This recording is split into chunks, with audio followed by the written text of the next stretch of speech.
नमस्कार, देश न्यूज में आपका स्वागत है। मैं हूं आपके साथ सूरज पाठक। हमारे आज के खास कार्यक्रम में हम बात करने जा रहे हैं आरक्षण की। आरक्षण की बात नई नहीं है, लेकिन चुनाव आते ही हर बार आरक्षण का जिन्न बोतल से बाहर आ जाता है और चुनाव हो जाने के बाद वापस बोतल में बंद हो जाता है। समय समय पर आरक्षण की बात होती रहती है। कई सामाजिक संगठन अपने वर्ग के लिए आरक्षण की मांग करते रहते हैं। जहां राजनीतिक दलों को लगता है कि आरक्षण की बात करके वे चुनाव के समय वर्ग विशेष को साधने में कामयाब हो सकते हैं, वहीं सामाजिक संगठनों को भी लगता है कि चुनाव के समय है, यदि इस समय अपनी मांग रखी जाए तो सरकारें मजबूरी में उनकी मांगों के लिए राजी हो सकती है। दरअसल ओबीसी आरक्षण बढ़ाने की मांग राजस्थान में लंबे समय से चल रही थी। इसके लिए तमाम तरह के आंदोलन किए जा रहे थे। राजस्थान के कई मंत्री और नेता भी लगातार इसकी मांग कर रहे थे। जाट महापंचायत में ओबीसी आरक्षण बढ़ाने की मांग की गई थी। पंजाब के प्रभारी और राजस्थान के पूर्व मंत्री हरीश चौधरी भी जनसंख्या का हवाला देकर ओबीसी आरक्षण की मांग करते रहे हैं। ओबीसी यानी अन्य पिछड़ा वर्ग राजस्थान का सबसे बड़ा वर्ग है। जनसंख्या के हिसाब से देखें तो देश भर में ओबीसी की जनसंख्या 50% से ज्यादा है। इसी तरह कई बड़े राज्यों में भी यह सबसे बड़ा वर्ग है। 1980 में आई मंडल कमीशन की रिपोर्ट के अनुसार देश में ओबीसी की जनसंख्या 52% है। ओबीसी समुदाय का मानना है कि इसमें अब और भी ज्यादा बढ़ोतरी हुई है। इसी वजह से जनगणना और आरक्षण का मुद्दा बार बार उठता है। मुख्यमंत्री अशोक गहलोत ने भी मानगढ़ में ओबीसी की जनगणना अलग से कराने की बात कही थी।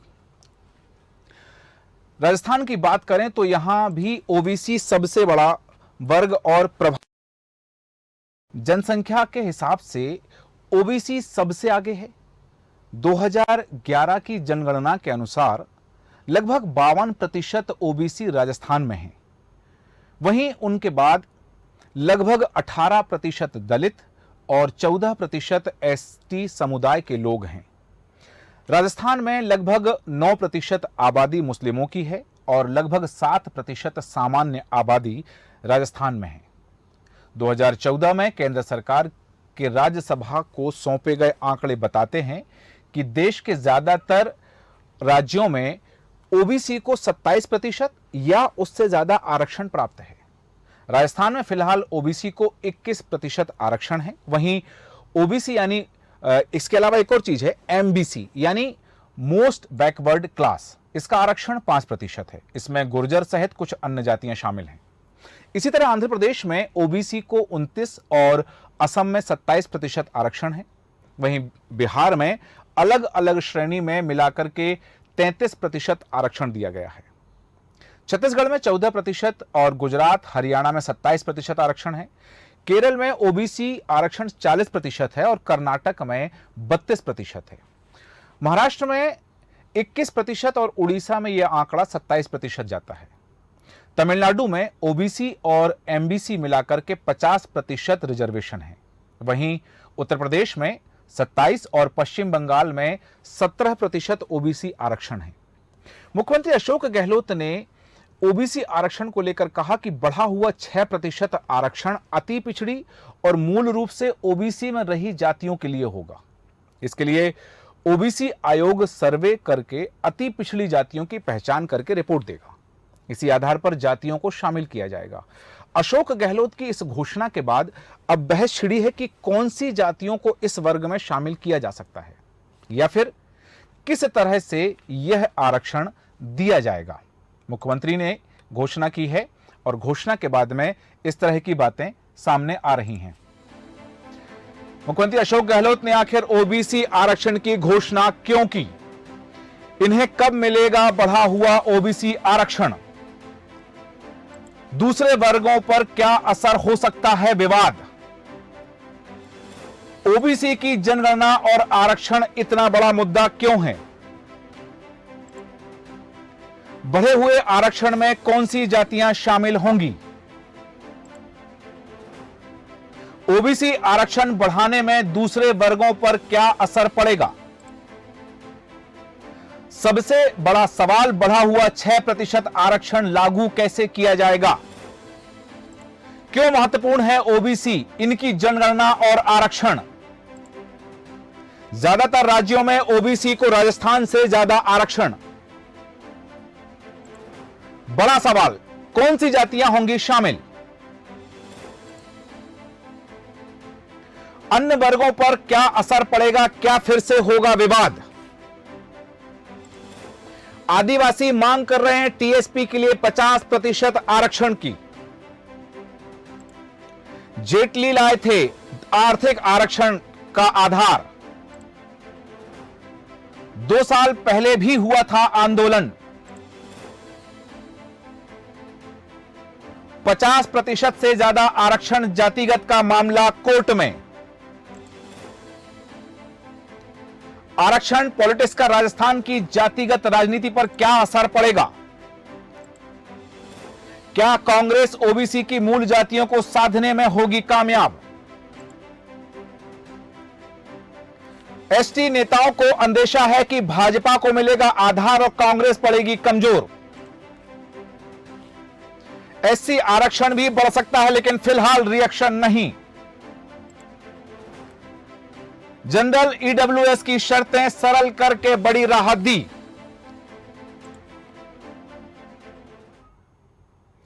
आरक्षण में राजस्थान को लेकर बढ़ी चर्चाओं के बीच जानकारों का मानना है कि यह आरक्षण 3 तरीके से लागू हो सकता है, या 3 तरह से आरक्षण हो सकता है।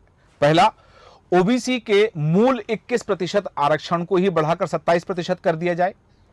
इससे जो जातियां अभी ओबीसी में हैं, उन सभी का आरक्षण का दायरा और बढ़ जाएगा और सभी को इससे फायदा मिलेगा। दूसरा कि 6% आरक्षण अलग से अति पिछड़ी जातियों को ही दिया जाए। मुख्यमंत्री अशोक गहलोत ने कहा है कि जो जातियां मूल रूप से ओबीसी में थीं, उन जातियों को इसमें शामिल किया जाएगा। ऐसे में जाट सहित अन्य जातियां जो बाद में ओबीसी में शामिल हुई हैं, उन्हें छोड़कर अन्य जातियों को इसमें शामिल किया जा सकता है। और तीसरा, फिलहाल एमबीसी यानी अति पिछड़ा वर्ग का 5% आरक्षण राजस्थान में है। इसमें गुर्जर सहित कुछ अन्य जातियां शामिल हैं। ऐसे में इसी आरक्षण को 11% तक बढ़ाकर इसमें अन्य जातियों को शामिल किया जा सकता है। हालांकि इसकी संभावना ना के बराबर है। जानकारों का मानना है कि मोटे तौर पर माली, कुमावत, चारण, विश्नोई वो जातियां हैं जो ओबीसी वर्ग में बड़ा प्रभाव रखती हैं। ऐसे में इन जातियों में से कुछ या अन्य को इस नए 6% आरक्षण का लाभ मिल सकता है। हालांकि इससे पहले कई कानूनी और संवैधानिक चुनौतियां सरकार को झेलनी पड़ सकती हैं। मुख्यमंत्री की घोषणा के अनुसार अगर 6% आरक्षण और बढ़ाया जाता है तो राजस्थान में कुल आरक्षण बढ़ाकर 70% हो जाएगा। इससे बाकी वर्गों में बेचैनी बढ़ सकती है, खासतौर से सामान्य वर्ग में। 10% ईडब्ल्यूएस आरक्षण को हटा दिया जाए तो सामान्य वर्ग के लिए फिर सिर्फ 30% कोटा ही बचेगा। इसमें आरक्षित सहित तमाम अन्य वर्ग आएंगे। वहीं एसटी का 12% और एससी का 16% कोटा भी जैसा है वैसा ही रहेगा। हालांकि बाद में एससी और एसटी वर्ग का भी 2-2% आरक्षण बढ़ाए जाने की संभावनाएं बताई जा रही हैं। ओबीसी को 6% आरक्षण से दक्षिणी राजस्थान और खास तौर से आदिवासी इलाकों में नया विवाद छिड़ सकता है। कांग्रेस की ही स्टीयरिंग कमेटी के सदस्य और आदिवासी नेता रघुवीर मीणा ने पॉलिटिकल अफेयर्स कमेटी में इस बात को रखा था। उनका कहना था कि 90% आदिवासियों के बीच ओबीसी आरक्षण की घोषणा क्यों की गई है, इसका असर देखने मिल सकता है। दरअसल ओबीसी के साथ साथ राजस्थान के आदिवासी भी आरक्षण की मांग कर रहे हैं। आदिवासियों की मांग है कि राज्य के 12% एसटी के रिजर्वेशन में टीएसपी एरिया का रिजर्वेशन 50% हो, जो फिलहाल 45% है। इसके अलावा टीएसपी एरिया के सामान्य रिजर्वेशन में भी आदिवासियों के रिजर्वेशन को बढ़ाने की मांग की जा रही है। आदिवासी नेताओं का कहना है कि टीएसपी एरिया में लगभग 73% आबादी आदिवासियों की है। इसके बावजूद उन्हें वहां सिर्फ 45% आरक्षण प्राप्त है। वहीं 5% एससी को है, जबकि बाकी 27% आबादी का जो है आबादी के लिए शेष बचा हुआ 50% है। ऐसे में इस पर विचार करना चाहिए। 2 साल पहले खेरवाड़ा के कांकरी डूंगरी में इसे लेकर आदिवासियों ने बड़ा आंदोलन किया था। कई दिन तक स्थितियां तनावपूर्ण थीं। इस मामले को लेकर रिपोर्ट तैयार करने के लिए नन्नूमल पहाड़िया की अध्यक्षता में एक कमेटी बनाई गई थी। कमेटी को 3 महीने में रिपोर्ट देनी थी, मगर अब तक रिपोर्ट नहीं दी गई है। आपको बता दें कि उदयपुर, बांसवाड़ा, डूंगरपुर, प्रतापगढ़ और सिरोही, चित्तौड़गढ़ और राजसमंद का कुछ हिस्सा टीएसपी क्षेत्र में आता है। इसे लेकर कहा जा रहा है कि टीएसपी क्षेत्र बढ़ा है तो आबादी भी बढ़ी है, उसके अनुसार आरक्षण भी बढ़ना चाहिए। कई राज्यों में 50% से ज्यादा आरक्षण है। आरक्षण को लेकर कई कानूनी और सामाजिक अड़चने भी हैं। आरक्षण की सीमा को लेकर सुप्रीम कोर्ट का तय फैसला है, जिसमें 50% से ज्यादा आरक्षण नहीं बढ़ाने की बात कही गई है। कानून के जानकारों का कहना है कि 1992 में आए इंदिरा साहिनी जजमेंट में यह कहा गया था कि जातिगत आरक्षण 50% से ज्यादा नहीं होना चाहिए। वहीं इसके बाद 2024 में M Nagaraj versus Union of India के जजमेंट में 5 जजों की बेंच ने यह स्पष्ट किया कि कितने प्रतिशत आरक्षण दिया जा सकता है। इसमें भी सीलिंग लिमिट 50% ही रखी गई है, मगर यह कहा गया है कि अगर संवैधानिक आवश्यकता ऐसी हो जिसमें उस जाति की विवशता झलकती हो या फिर पिछड़ापन होने के साथ प्रतिनिधित्व मिलने में दिक्कतें हों तो उस आधार पर आरक्षण दिया जा सकता है। देखा जाए तो वास्तव में कुछ फैक्टर होते हैं, जैसे कि क्या पिछड़ापन उनकी आबादी में रिफ्लेक्ट हो रहा है जिन्हें आरक्षण देने की बात की जा रही है, क्या वो पिछड़ रहे हैं या अशिक्षित हो रहे हैं, या उन्हें पर्याप्त प्रतिनिधित्व नहीं मिल रहा है। इन बातों को भी देखा जाता है। 50% से ज्यादा जातिगत आरक्षण को कई राज्यों में कोर्ट में चुनौती दी जा चुकी है। सुप्रीम कोर्ट में इनको लेकर प्रकरण लंबित हैं। राजस्थान से भी एमबीसी के आरक्षण को लेकर चुनौती कोर्ट में दी गई है। ऐसे में कानून के जानकारों का मानना है कि 50% से ज्यादा का आरक्षण कोर्ट में चैलेंज तो होगा, चाहे वो किसी भी जाति का हो। केंद्र सरकार ने जनवरी 2019 में आर्थिक आधार पर आरक्षण को मंजूरी दी थी। इस आधार पर ईडब्ल्यूएस को रिजर्वेशन दिया गया। 2019 में तत्कालीन वित्त मंत्री अरुण जेटली ने यह स्पष्ट किया था कि 50% की सीमाएं जातिगत आरक्षण के लिए हैं, ना कि आर्थिक आरक्षण के लिए। सरकार जो दे रही है वो आर्थिक आरक्षण है। राजस्थान की राजनीति में जाति काफी महत्वपूर्ण स्थान रखती है और यही वजह है कि इस साल अब तक जाट, ब्राह्मण, राजपूत, दलित, वैश्य और इनके साथ कई समाजों की बड़ी पंचायतें हो चुकी हैं। ऐसे में अशोक गहलोत का चुनाव से पहले खेला गया यह दांव राजस्थान की सियासत में कितना महत्वपूर्ण साबित होगा, यह तो देखने वाली बात होगी। लेकिन राजनीति के जानकारों का मानना है कि कांग्रेस का यह प्रयोग ओबीसी मतदाताओं को प्रभावित करेगा। राजस्थान में मूल रूप से ओबीसी में जाट बड़ा वर्ग है। अगर सरकार 6% आरक्षण बढ़ाती है तो इसका सबसे ज्यादा फायदा जाट वर्ग को ही होगा। वहीं अलग से आरक्षण देने की सीरत में माली, कुमावत, विश्नोई सहित अन्य जातियां भी इससे प्रभावित हो सकती हैं। एसटी वोटर अगर कांग्रेस से छिटका भी तो वीटीपी के पास जाएगा, उसे बाद में कांग्रेस मैनेज कर सकती है। रही बात सामान्य वर्ग की, तो ईडब्ल्यूएस आरक्षण को सरल बनाकर पहले से राजस्थान कांग्रेस सरकार ने सामान्य वर्ग को बड़ी राहत दी है। राजस्थान वो राज्य है जिसने ईडब्ल्यूएस रिजर्वेशन के लिए 8 लाख से कम वार्षिक आय का क्लॉज हटा दिया है। इसमें राजस्थान में अच्छी संख्या में सामान्य वर्ग के लोगों को ईडब्ल्यूएस का लाभ मिल रहा है।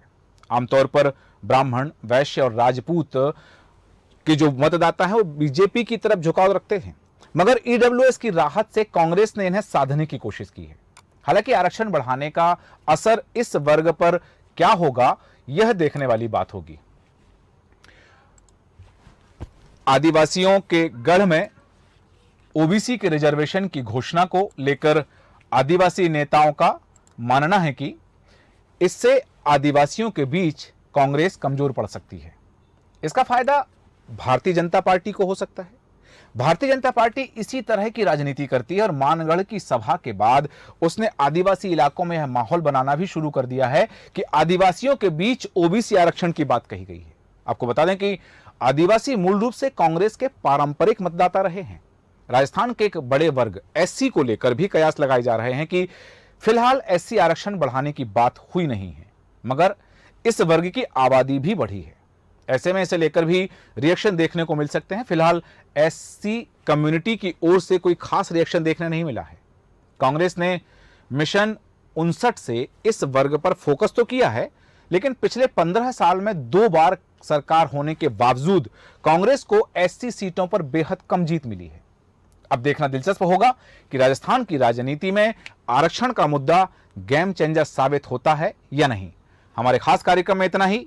आप बने रहें देश न्यूज के साथ। नमस्कार।